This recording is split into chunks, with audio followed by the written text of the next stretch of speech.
महाराष्ट्र राज्य अनुसूचित जमाती आयोगाची स्थापना, पदनिर्मिती आणि जागेसाठीच्या खर्चाला राज्य मंत्रिमंडळाची मान्यता।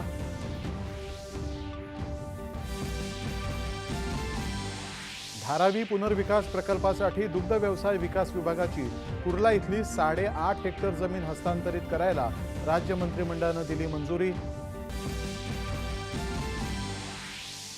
पावसामुळे कापणी केलेल्या पिकांच्या झालेल्या नुकसानीची शेतकऱ्यांना भरपाई देण्याबाबत विचार केला जाईल, मुख्यमंत्र्यांनी दिली ग्वाही।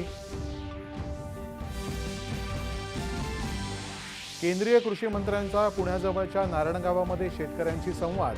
बनावट बियाणं, खतं आणि कीटकनाशकं विकणाऱ्यांच्या विरोधामध्ये कठोर कायद्याचं दिलं आश्वासन।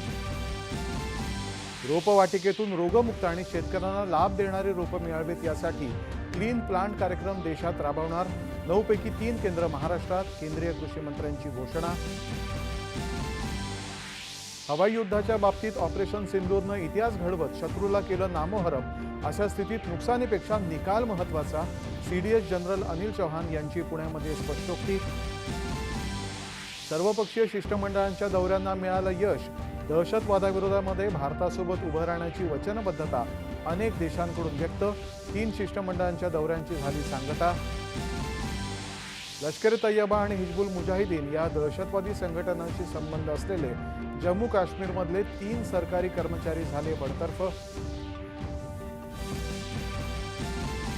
एसटी कर्मचाऱ्यांना जूनपासून 53% महागाई भत्ता, कर्मचाऱ्यांना 1 कोटी रुपयांचं अपघाती विमा कवच। उपमुख्यमंत्री एकनाथ शिंदे यांनी केली घोषणा। इयत्ता पहिलीपासूनच विद्यार्थ्यांना मूलभूत लष्करी प्रशिक्षण देण्याची शालेय शिक्षण मंत्री दादा भुसे यांची घोषणा। त्यासाठी 2.5 लाख माजी सैनिकांना सहभागी करून घेणार। IPL क्रिकेटला आज मिळणार नवा विजेता। रॉयल चॅलेंजर्स बंगळुरू आणि पंजाब किंग्स यांच्यामध्ये आज अंतिम लढत। आणि मुसळधार पावसामुळे ईशान्य भारतामध्ये पूरस्थिती गंभीर, 10 जणांचा झाला मृत्यू। पंतप्रधान नरेंद्र मोदी यांनी दूरध्वनीवरून घेतला परिस्थितीचा आढावा।